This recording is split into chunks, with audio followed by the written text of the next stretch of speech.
माननीय मुख्यमंत्री देवेंद्रजी फडणवीस यांच्या नेतृत्वात जेव्हा महाराष्ट्रामध्ये सरकार आलं तर त्यांनी सर्व विभागांना 100 दिवसांचा आराखडा तयार करण्याकरता लावला होता। त्या 100 दिवसाच्या आराखड्यामध्ये जे जे विषय त्यांनी दिलेले होते त्याची काय परिस्थिती आहे याच्याकरता आज शिक्षण विभाग आणि गृह विभागाचा आढावा घेतला आणि समाधानकारक परिस्थिती या ठिकाणी आढळून आली।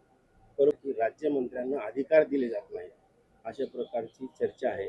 मुख्यमंत्र्यांनी सांगून देखील कॅबिनेट मंत्री राज्यमंत्र्यांना अधिकार देत नाहीत। कुठेतरी राज्यमंत्री नाराज आहेत अशी चर्चा आहे।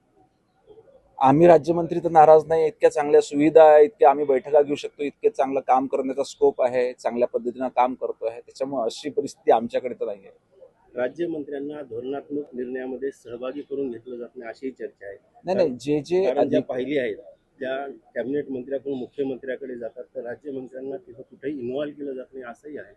नाही, जे अधिकार घटनेमध्ये ज्यांना ज्यांना दिलेले आहे ते पूर्ण अधिकार त्या ठिकाणी देण्यात आलेले आहे।